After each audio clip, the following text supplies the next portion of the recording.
Jehová. Y Jehová le dijo, es por causa de Saúl. El Saúl, y escucha hermano, no cierre, vamos a mantenernos aquí. Saúl era quien gobernaba y reinaba antes de David. Fue engañado por unos hombres que vinieron mintiendo. Entonces, ¿qué hizo él? Hizo alianzas con estos hombres gabaonitas. Hizo alianza con ellos. Y sabe, él hizo alianza con los gabaonitas. ¿Y sabe qué sucedió? Entró el hambre al pueblo. Y decide hacer algo Saúl. Dice, tenemos que exterminarlos a estos hombres, porque a causa de ello va a entrar una maldición sobre el pueblo. Pero ya había hecho el pacto, ya había sido engañado. Así que ahora al que le tocaba liderar en la ciudad era David. Y David estaba liderando, y dice la Biblia, como vimos, que estaban padeciendo 3 años consecutivos de hambre. Motivo que motiva al hermano David a buscar a Jehová. Le pregunta al Señor cuál es la cuestión de este asunto. ¿Por qué el pueblo está padeciendo, la ciudad, la nación, hambre? Y el Señor le dijo, a causa de Saúl, porque Saúl hizo alianza. Porque Saúl hizo alianzas con los gabaonitas y han entrado de forma engañosa y se están reproduciendo en el pueblo para engañar. Entonces, ¿qué hace David? Miremos lo que hace. En el versículo 2. Entonces el rey llamó a los gabaonitas y les habló David. Y miren lo que les habló en el versículo 3. Dijo pues David a los gabaonitas, ¿qué haré por vosotros? ¿O qué satisfacción les daré para que bendigan la heredad de Jehová? Y los gabaonitas le respondieron, escuchen lo que les dicen estos hombres. No tenemos nosotros querella sobre plata ni oro. No queremos plata, no queremos oro con Saúl ni con su casa. Ni queremos que muera hombre de Israel. Y entonces David le dijo, entonces lo que vosotros dijeres yo se los voy a dar. Yo lo haré. En el versículo 5 dice, ellos le respondieron al rey. Porque el enemigo no se va a quedar con los brazos cruzados. Y mire lo que le piden. Qué importante es no hacer alianzas con hombres y mujeres que no están dentro de la voluntad de Dios para ser bendecidos. Esa ciudad estaba cargando una maldición a consecuencia de esto. En versículo 5 ellos le respondieron al rey. Miren lo que le piden a David los enemigos. Le respondieron, de aquel hombre que nos destruyó, de Saúl, del anterior, de aquel hombre que nos destruyó y que maquinó contra nosotros para exterminarnos sin dejar nada de nosotros en todo el territorio de Israel, désennos 7 varones de sus hijos. ¿Qué le estaba pidiendo? Los hijos de Saúl. Nosotros no queremos gente de Israel, no queremos plata, no queremos oro, pero queremos los hijos de aquel que nos quiso matar. Queremos los hijos de Saúl, 7 varones, para que los ahorquemos delante de Jehová en Galaad de Saúl, el escogido de Jehová. Y el rey David dijo, yo lo haré. Y perdonó el rey. Y vamos a leer en el versículo 9. Y los entregó en manos de los gabaonitas. Me salté el versículo 8. Pero tomó el rey a 2 hijos de Rispa, que es de ella en quien quiero hablar en esta mañana. Saúl tenía la concubina que era Rispa y su mujer que era Mical. Con Mical había tenido 5 hijos y con Rispa había tenido 2 hijos. Entonces dice la Biblia, tomó el rey, versículo 8, a 2 hijos de Rispa, hija de Aja, los cuales ella había tenido de Saúl, Armoni y Mefibosé, y a 5 hijos de Mical, hija de Saúl, los cuales ella había tenido de Adriel, de Barzillai, Meoalita. Y los entregó en manos de los gabaonitas. Y acá quiero entrar en la historia. Más allá de la maldición y de lo que acarrea no hacer la voluntad del Señor, quiero hablar de la madre. Y quiero hablar de lo que su nombre verdaderamente significaba. El nombre de Rispa significaba carbón encendido. Así que creo, mientras miro esta palabra y medito en eso, cuando llegan a la casa y golpean la puerta y le piden a ella sus 2 hijos para ahorcarlos. para ser muertos en aquel monte donde estaba el lugar donde iba a ser la muerte para ellos. Entonces me la puedo imaginar a Rispa defendiendo a sus hijos. Me puedo imaginar a Rispa luchando por sus hijos. ¿Por qué no gritando y cerrándole la puerta? De aquí ustedes no se van a llevar a mis hijos. Mis hijos no son malvados. Mis hijos son dignos. Yo los he criado. Yo sé quiénes son ellos. ¿Por qué de una manera injusta me lo quieren sacar de mi mano? Me imagino, porque cuando a una madre usted le puede tocar muchas cosas, pero cuando le toca a un hijo de una manera injusta, para un mal, la madre sale como madre, como maternidad. Y esta madre me la puedo figurar gritando, luchando para que a sus hijos no se los lleven, pero ya estaba el decreto hecho, y nada más ni nada menos por el rey. El rey había mandado a buscar a esos hijos, así que no había vuelta atrás. Y me imagino el calvario para esa mujer ir caminando, esas cuadras, esas calles de dolor, de amargura, sabiendo cuál iba a ser el futuro de sus hijos, sabiendo que sus hijos iban a ser ahorcados, sabiendo que sus hijos iban a morir de una manera injusta. Y por más que ella gritase, por más que ella haga lo que haga, ya no había vuelta atrás, porque el decreto estaba hecho, porque el rey ya lo había dispuesto y nadie podía ir en contra del rey. Eran las leyes que regían en ese tiempo. Y escuche, hermano, me imagino a esta mujer, porque mientras medito en ella también me viene a la memoria las mujeres que también padecen en este tiempo. Y aún déjeme decirle que de manera justas, entre paréntesis, madres que tienen que ir por horas, por días viajando para ver a uno de sus hijos que están presos, no por una causa buena, porque si están presos no es porque ayudaron al vecino. Y sin embargo, aún sus hijos habiendo hecho algo malo, las madres están ahí.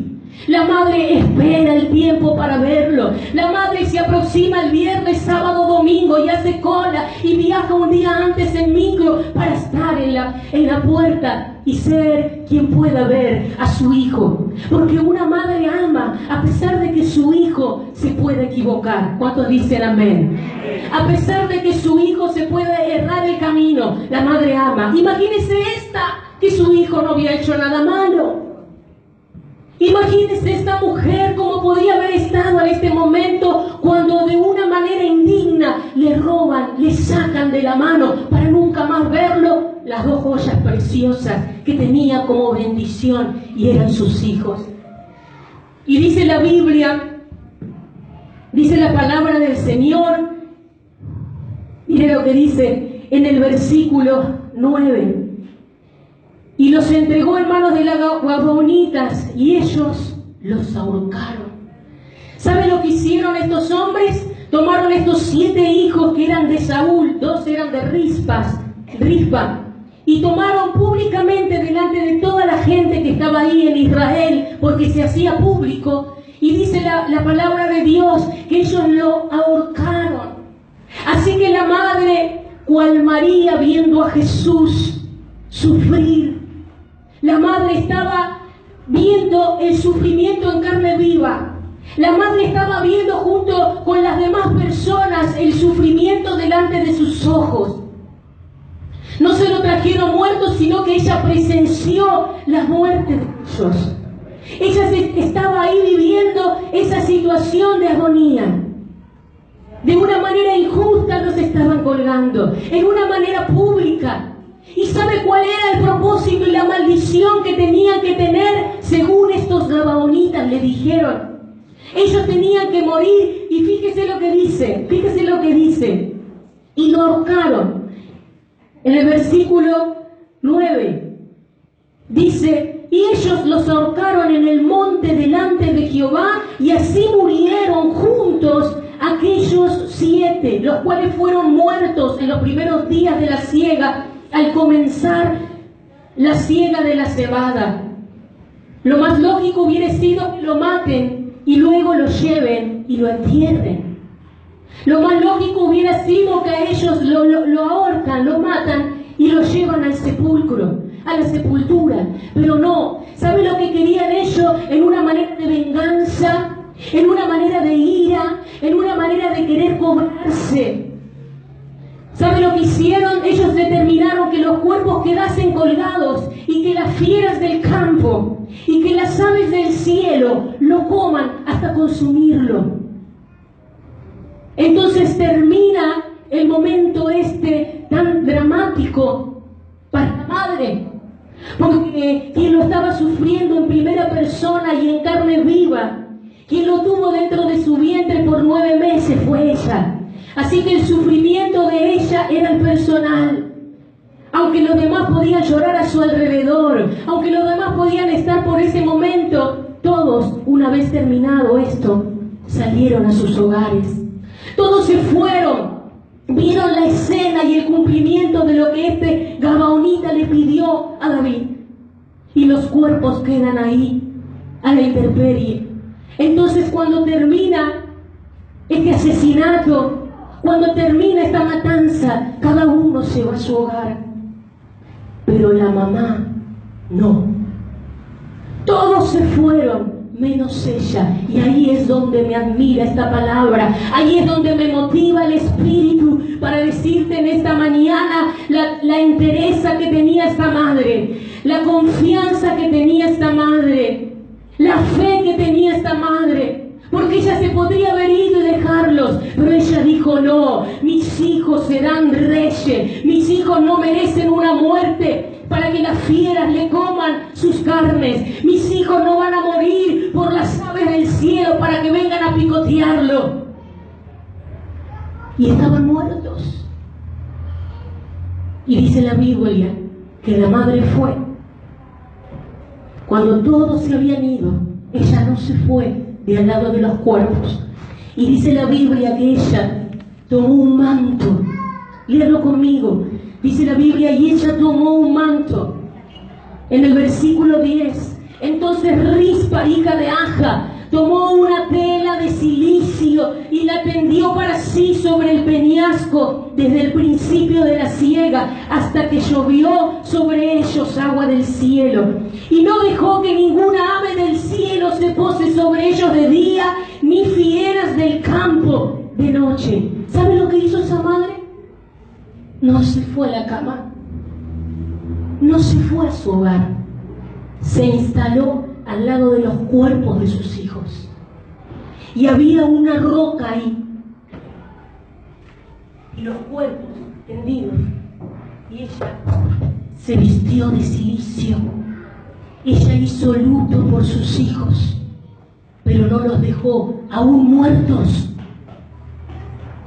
Ella luchó, dice la Biblia, y parece una locura, porque no lo hizo por un día, no lo hizo por 2 días. Aunque creo que la pérdida de un hijo, por más que pasen los años y hasta el último día, no se va a poder olvidar, porque no hay nombre para eso.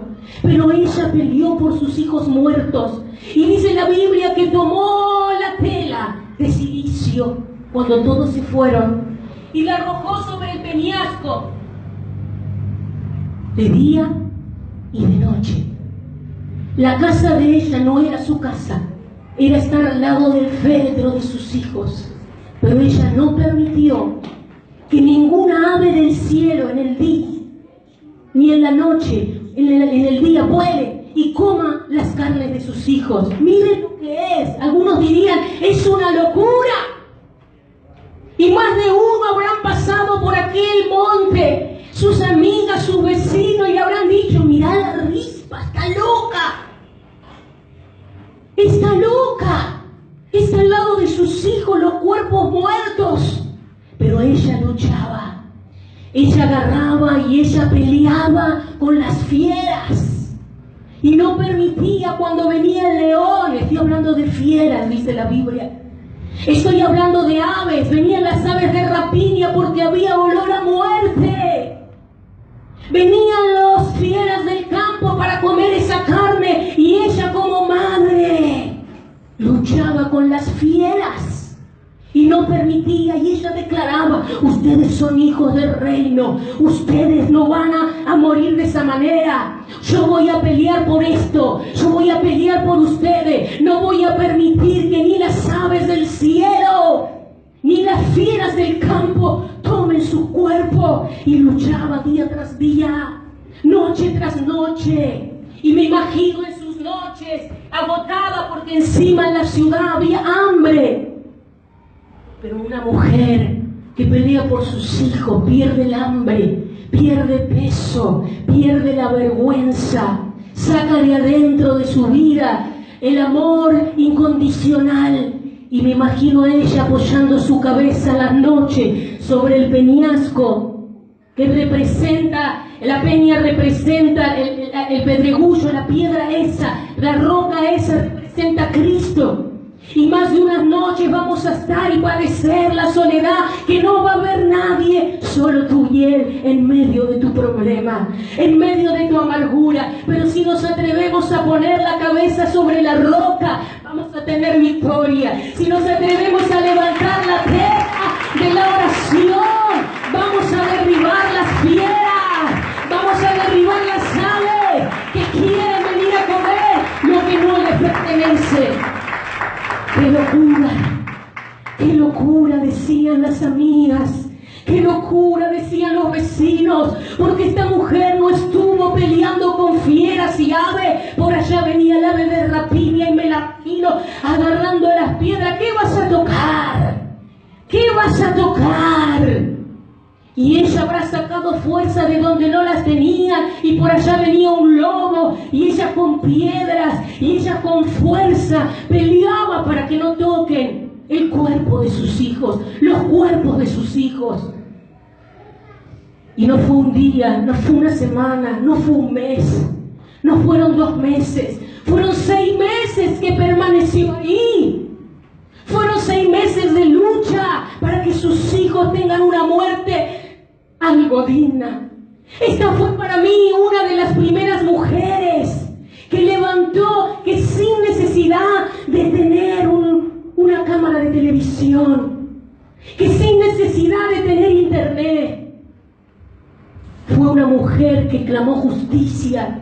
Fue una madre que pidió justicia por el cuerpo, por la memoria y por la dignidad de sus hijos, porque eran inocentes. Ella pedía justicia y dignidad sin levantar su voz. Ella luchaba y declaraba que sus hijos no iban a morir, no iban a ser comidos por esas aves ni por esas fieras. Esta fue una mujer que hizo marcha. Esta fue una mujer que pidió justicia. Y usted sabe que las mujeres y las madres, cuando sus hijos mueren de una manera que no es justa, las madres levantan la voz. Y hoy tienen el favor de la tele, hoy tienen el favor de la tecnología. Hoy levantan las banderas con los nombres, con la foto de sus hijos. Y muchas madres logran aún leyes. Llegan al corazón de gobernantes. Una mujer en el hospital de niños, su hija fallece de cáncer a causa del dolor y de lo que experimentó en ese tiempo. La mujer levantó la voz y hizo una casa para todos los padres que vienen de distintas provincias y que tienen que sufrir al lado de sus hijos. ¿Tiene poder la voz de una madre? La voz de una madre tiene poder. Pero lo que me llama la atención de esta madre es que sus hijos estaban muertos. Es que mientras pasaban los días, pasaban los meses y ella estaba al lado de ellos, iba viendo la descomposición. Y ella estaba leyendo también cuánto tiempo tarda el cuerpo humano cuando muere en descomponerse. Y es según la muerte. Pero si se muere ahogado o ahorcado, comienza a hincharse. Comienzan los tejidos a romperse y es donde comienza a ir las aves y los bichos a querer comer. Pero luego sucede algo. ¿Qué pasa? Comienza a largar olor. Pero a la madre no le importa el olor. A la madre no le va a dar asco. A la madre no le da asco, no le da impresión, porque ella tiene en su cabeza que ella no iba a permitir, por la dignidad y por la memoria de sus hijos, que fuesen comidos por las aves ni por las fieras del campo. Y quiero decirte en esta mañana, si esta madre Rispa se animó a levantar su voz, ahí solita, Así esta madre Rispa se animó a pelear, hermano, con fieras. Y se animó a pelear con aves para que no coman la carne de sus hijos estando muertos. Comience a levantarse y levante, hermano, su tela de gloria. Levante su tela de oración y pelee contra las fieras que quieren atacar a sus hijos. Pelee en el espíritu. Pelee para que las aves no coman. Las aves de rapiña, las fieras venían porque ya estaba putrefacto, porque ya había olor. Y alguien tal vez un día se acordó de ella. Quizás un día las amigas habrán dicho: basta ya, no la podemos ver así, esta mujer no tiene fuerzas, no tiene consuelo, que la mantiene firme al lado de sus dos hijos muertos con olor. La mantenía fuerte, de que ella no aceptaba de que sus hijos mueran bajo esa maldición, comidos por las aves y las fieras. Entonces alguien fue al rey David, se presenta ante donde estaba el trono del rey y le dice: David, escúchame una cosa, hay una mujer ahí, no sé si está loca, si está bien, pero esta mujer ha pasado 6 meses que está al lado de los cuerpos de los hijos que fueron ahorcados. Esta madre luchó por los 2 de ella más los 5 de la otra, Mica. Ella está luchando, ella está peleando noche y día con las fieras. Ella está luchando con las aves porque no quiere que sus hijos mueran comidos por ellos. Hagamos algo. Hace algo, David. Hace algo. ¿Y qué hace el rey David? Manda hacer algo. Y quiero que lo veamos. Entonces el rey David, dice la Biblia, en el versículo 12, fíjese el 11, y fue dicho a David, versículo 11, fue dicho a David lo que hacía Rispa, hija de Aja, concubina de Saúl. Entonces David fue y tomó los huesos de Saúl y los huesos de Jonatán su hijo y de los hombres de Jabes de Galaad que lo habían hurtado en la plaza de Betzán, donde los habían colgado a los filisteos, e hizo llevar de allí los huesos de Saúl y los huesos de Jonatán su hijo, y recogieron también los huesos de los ahorcados, y sepultaron los huesos de Saúl y los de su hijo Jonatán en la tierra de Benjamín en Sela, en el sepulcro. Ahora sí se escuchó mi voz, no hizo movilización. Las amigas no corrieron con pancartas, no salió por la tele porque no se escuchó por la radio, pero la perseverancia, la entereza para mantenerse firme a pesar del sufrimiento, del dolor, del olor, no la dejó. Y eso es como debemos luchar nosotros, hermanos. Si ella se atrevió a hacerlo con los hijos muertos, usted puede hacerlo hoy que tienen vida, a luchar por la fe del Espíritu para que sus hijos no sean comidos por las aves de rapiña. Y escuche, ¿sabe lo que hizo? Llegó el día donde David manda a traer los huesos del rey, del que fue rey Saúl, el papá de los muertos. Y ahora sí, David dijo: traigan los huesos de su padre y traigan los huesos de Jonatán y junten los huesos de los 7 que habían nacido ahorcados. La mamá no permitió que ninguna fiera y ningún ave coma sus huesos, su carne, y lo logró. Tuvo voz, tuvo autoridad, tuvo entereza, y trajeron los huesos y lo pusieron. ¿Y cuál rey? Así fueron ellos, en la urna del rey. Y ahí dice la Biblia que no fueron tirados los huesos a la deriva. ¿A dónde dice que fueron? Según el versículo 14, sepultaron los huesos de Saúl, los de Jonatán, en tierra de Benjamín, en el sepulcro, en el lugar donde debía estar. La madre había logrado lo que ella tenía en su corazón. Y dice la Biblia, y Dios fue propicio a la tierra después de esto. Después que pasó esto, después que sucedió todo esto y que se cumplió ese tiempo, llovió. Por allá una nube negra, por allá otra nube y los truenos comenzaron a sonar y a descender del cielo. Lluvia para la tierra. Comenzó a haber prosperidad, comenzó a haber abundancia. Yo creo que este es el tiempo para nosotros. Es el tiempo que como madres tomemos el ejemplo de esta mujer. Que ella tuvo esa entereza. Que ella permaneció a pesar de... Que luchemos en este tiempo por la bendición de nuestros hijos. ¿Cuánto quieren que sus hijos sean benditos? Yo creo que no hay nada más motivante para una mamá. Ayer hablaba de la esposa de Manoa, que tuvo a Sansón. No hay nada más glorioso para una madre que ver a sus hijos benditos, que ver a sus hijos bendecidos. ¿Cuántos dicen amén? ¿Cuántos se animan a declarar bendición ahora sobre sus hijos? Declare la bendición porque hoy están vivos.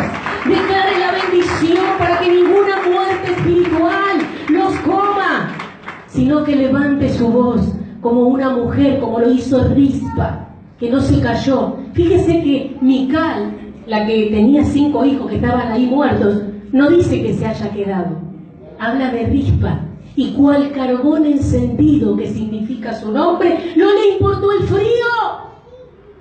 No le importó el sol, no le importó la lluvia. Ella cuidaba los cuerpos, ella cuidaba ahí a sus hijos que no fuesen comidos, sino que mueran al menos con esa dignidad y por su memoria que sean enterrados en un sepulcro. Y llegó el tiempo, y así fue con reyes, con Saúl su padre, con Jonatán. Ella no los dejó ni aún muerto. La madre no los deja a sus hijos. La que es madre, verdaderamente que ama, no los deja. Por eso en esta mañana yo voy a levantar junto a ustedes la oración por esas madres que están levantando banderas, pidiendo justicia, pidiendo misericordia, por hijos e hijas que se le han arrebatado la vida de una manera injusta. Yo creo que no hay manera justa que una pueda decir, se me fue mi hijo. Siempre vamos a ver como que es injusto cuando un hijo se va, creo, ¿no? Por un accidente. Los otros días leía a una mujer de Dios, líderes en Exploradores del Rey de esta zona. Una de sus hijas con 17, 18 años, sierva de Dios, danzaba para Cristo, consagrada, instituto bíblico, sirviendo. Se ve que la chica iba caminando y un hombre borracho pasó, la llevó por delante y murió. 10 años lleva la madre escribiendo y pidiendo justicia. ¿No? ¿Cómo levanta la voz? Pero nosotros quiero que levantemos la voz en esta tarde, en esta mañana. Vamos a ponernos de pie y vamos a levantar nuestra voz. Vamos a tomar la tela, pero no de silicio, la tela de oración, porque ella la tomó y se postró en la roca que era Cristo. Y por más que estemos solos en algunos momentos, aprendamos a poner nuestra cabeza a símbolo de descansar en la presencia del Señor y saber que de sus manos nada pasa de largo. En las manos del Señor no hay nada que pase de largo, ni los abogados, ni los jueces, ni las voces de los hombres y mujeres van a hacer lo que es Dios como justo cuando tiene que obrar para bien y cuando tiene que obrar con justicia. Los cielos se van a abrir. Padre, en esta mañana estamos orando y estamos levantando el clamor, el Señor, en el nombre de Jesús, por todas aquellas madres que, simbolizadas con Rispa, que tuvieron que padecer de una manera injusta e inesperada el arrebato de un hijo, y que no tienen consuelo y que buscan justicia. Yo te ruego, Señor, en tu soberanía, que tú bendigas a esas madres y les des el espíritu de entereza que tuvo Rispa para luchar. Padre, pero también oro en esta mañana por aquellas madres que tienen a sus hijos con vida, para que tomen este mismo ejemplo, Señor, de luchar y de pelear contra las fieras y las aves, para que sus hijos, aunque huelan a carne, Aunque se hayan equivocado, sean benditos. Porque si los hombres y las mujeres lo hacen con sus hijos, privados de la libertad, aún los van a ver, aún los aman porque siguen siendo ellos, obviamente sus hijos, cuanto más nosotros. Señor, estamos intercediendo en esta mañana por todas aquellas mujeres que son estériles, por todas aquellas mujeres que anhelan ser madres. Oramos para que la gloria del Señor las visite, que reciban el milagro, Padre, que reciban el milagro, Padre, como lo recibió María, como lo recibió la esposa de Manoa. Señor, en el nombre de Jesús, danos entereza para que en medio de cada problema y de cada situación que tengan que padecer o pasar nuestros hijos que tú nos has dado, tengamos la sabiduría, la confianza y tomemos la victoria, Señor, que tú nos des fuerzas. Padre, rogamos ahora para que nuestras oraciones sean oídas, por aquellas madres que están intercediendo, por aquellos hijos que se han alejado de tu palabra, por aquellos hijos que se han apartado de tu voluntad, por aquellos hijos que han tomado un camino erróneo, un camino equívoco, Padre. Que tu mano les alcance, que tú oigas la oración de ellas. Oramos, Señor, por aquellos hijos, para que honren a sus madres, a sus padres. Oramos para que podamos ser ejemplos como madres. Oramos para que podamos ser ejemplos para nuestros hijos y que tú nos des gracia para saber guiarlos en tu mano. Te damos gracias en esta mañana. Mientras adoramos al Señor, tenemos libertad, hermanos,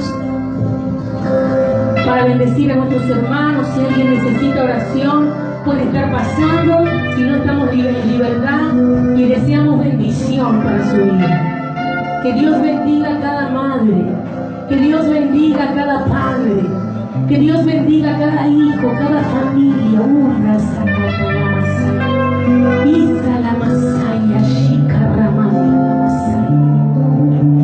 Como el libro de Timoteo, nunca se van a olvidar la fe no fingida que hubo en una madre, la oración de una abuela, porque esto se entiende por madre y por abuela, por bisabuela, por tataranieta, abuela. Hasta la tercera y cuarta generación serán benditos por ti. Sacaya, Isa manda la masaya. Corta toda maldición ahora, toda maldición generacional de enfermedades, toda maldición generacional de espíritus malignos, de hechicería ahora se corta, Padre. En el nombre de Jesús, por el poder de tu palabra te adoramos y declaramos, Señor, que será bendito el fruto de nuestro vientre, será bendito el fruto de